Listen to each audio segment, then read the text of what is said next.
नमस्कार मित्रांनो.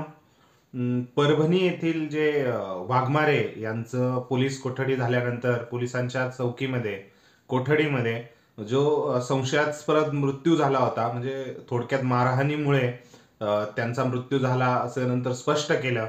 त्यावरतीही खूप म्हणजे त्याच्यासाठीही न्याय सोमवंशी यांचं कुटुंब मागतंय. त्या संदर्भात संतोष देशमुख मस्साजोग येथील सरपंच हत्याकांड आणि सूर्यवंशी सोमनाथ सूर्यवंशी यांच्या म्हणजे जे हत्याकांडच म्हणता येईल, एक पोलिसांच्या चौकीमध्ये त्यांचा मृत्यू झाला. या दोन्ही हत्याकांडांसाठी लॉंग मार्च, मोर्चे भरपूर निघाले. त्याच संदर्भात जेव्हा परभणी येथील जे हत्याकांड झालं, परभणी येथील सोमनाथ सूर्यवंशी यांचा पोलीस कोठडीत मृत्यू झाला, त्या संदर्भात मोर्चा निघाला असताना आमदार सुरेश धस यांनी एक स्टेटमेंट केलं आणि त्यानंतर त्यांच्यावरती टीकेची झोडूक उडाली. त्यानंतर त्यांनी थोडंसं क्लिअरिफिकेशन दिलं की मी जे पोलीस इन्व्हॉल्व आहे डायरेक्टली त्या संदर्भातच त्यांना मी बोललेलो आहे. बाकीचे जे टाकू नका, म्हणजे बाकीचे अजून ऍड करू नका, किंवा जे सुट्ट्यांवर होते त्यांना ऍड करू नका असं मी बोललो आहे. सो त्यांनी क्लिअरिफिकेशन देण्याची त्यांनी तलब दाखवली. जर तुम्हाला थोडासा फक्त रिवाइंड करतो, सोमनाथ सूर्यवंशी हे परभणी येथील रहिवासी होते. आंबेडकर पुतळ्याची समाजकंटकांनी विटंबना केली आणि त्या निषेधार्थ ज्यावेळेस म्हणजे प्रतिक्रिया येत होत्या समाजातनं, त्यावेळेस सोमनाथ सूर्यवंशी यांना पोलिसांनी अटक केली होती दगडफेकीमध्ये. आणि त्यानंतर त्यांचा पोलीस कोठडीत संशयास्पद मृत्यू झाला एक दिवसानंतर. सो हे म्हणजे ह्या गोष्टीमुळे भरपूर संतापाची लाट उडाली. त्यांच्या कुटुंबियांनी सरकारने जी मदत केली तीही नाकारली. त्यांनी फक्त सांगितलं की माझ्या मुलाला मेला, आणि जो मेला किंवा मारला गेला ते ज्यांच्या हातून ते झालं त्यांना शिक्षा व्हावी, आम्हाला न्याय मिळावा. या संदर्भात जे सुरेश धस बोलले, सुरेश धस हे बोलले की मला म्हणजे जे पोलीस होते, म्हणजे त्यांचा ऍक्च्युअल स्टेटमेंट जर आपण आधी बघितलं, जे मार्चमध्ये त्यांनी लॉंग मार्च जो निघाला होता त्यामध्ये त्यांनी केलं होतं, त्यावेळेस त्यांनी म्हणजे बोलताना स्पष्ट अर्थ असा होता की म्हणजे झाली आहे घटना पोलिसांकडनं, तर आता सोडून द्यायला पाहिजे, किंवा जास्त विचार न करता जास्त त्याच्यामध्ये हे नाही करायला पाहिजे. सो ह्या गोष्टींवरनं टीकेची झुडूप उडाली आणि नंतर सुरेश धस यांनी थोडा युटर्न घेत, आपण त्याबद्दल बोललोच नाही, आपण फक्त जे सुट्टीवर होते त्यांना त्यांना कलम लावण्याच्या, त्यांना आरोपीच्या याच्यामध्ये ओढण्याचा प्रयत्न करू नये असं मी बोललो.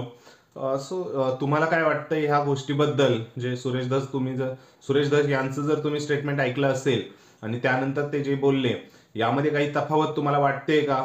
ते असेल तर कमेंट सेक्शन मध्ये नक्की कमेंट करून व्यक्त करा.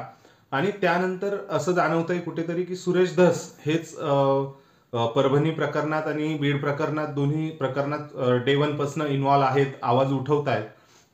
मग कुठेतरी सुरेश धस यांना आता मॅनेज करण्यात आलेलं आहे का, किंवा त्यांना काही तंबी देण्यात आलेली आहे का, ह्या संदर्भात गोष्टी चर्चांना उधाण आलेलं आहे.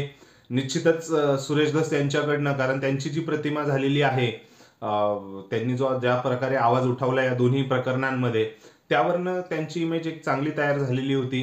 परंतु ह्या स्टेटमेंटमुळे कुठेतरी त्यांना बॅकलॅश सहन करावा लागेल, आणि निश्चितच करावा लागेल. कारण एखाद्या म्हणजे ज्या घरचा व्यक्ती मरण पावलेला आहे, सोमनाथ सूर्यवंशी, त्याच्या आईबापांना विचारा, ते पोलीस असू द्या नाही तर कुणी असू द्या, ते त्यांच्यासाठी आरोपीच आहे, कारण त्यांचा मुलगा त्यांच्यापासून दुरावून गेलेला आहे.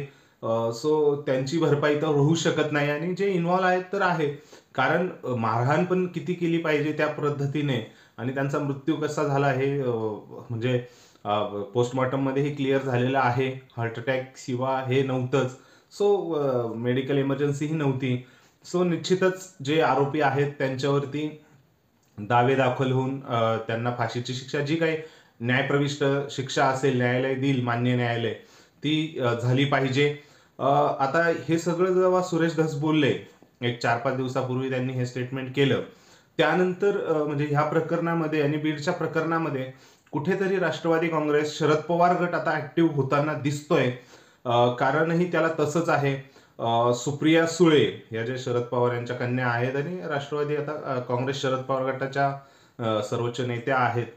त्यांनी आता संसदेमध्येही धनंजय मुंडे यांच्यावरती झालेले आरोप आणि त्या संदर्भातल्या गोष्टी ह्या संसदेतही त्यांनी सांगितल्या आणि मीडियाच्या पुढेही त्यांनी आता लास्ट 2-3 बाईटमध्ये कृष्णा आंधळेबद्दल असू द्या किंवा परभणी येथील लोकांबद्दल असू द्या, म्हणजे जे आरोपी आहेत त्यांना अजून का प्रोसेस पुढे केली जात नाहीये, ह्या प्रकरणी प्रश्न विचारून सरकारलाच घेरण्याचा प्रयत्न केलेला आहे.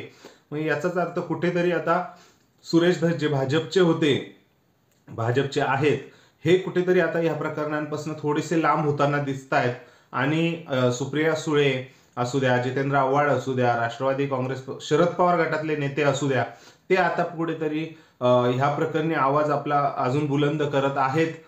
सुरेश धस नक्कीच मॅनेज हा शब्द कितपत योग्य ठरेल माहीत नाही, परंतु ह्या चर्चांना उधाण आलेलंच आहे की शरद पवार सोडून म्हणजे जे सुरेश धस आहेत, भाजपचेच आहेत, त्यांना कुठेतरी त्यांचा आवाज दाबण्याचा किंवा कमी करण्याचा प्रयत्न झालेला दिसतोय. त्यांना कुठनीतरी काहीतरी बोललेलं दिसतंय असं वाटतंय, असा चर्चा चालू आहे. तुम्हाला काय वाटतं एकंदरीत या प्रकरणाबद्दल ते कमेंट सेक्शनमध्ये कमेंट करून नक्की कळवा. व्हिडिओ आवडल्यास लाईक करा आणि चॅनलला सबस्क्राईब करायला विसरू नका. धन्यवाद.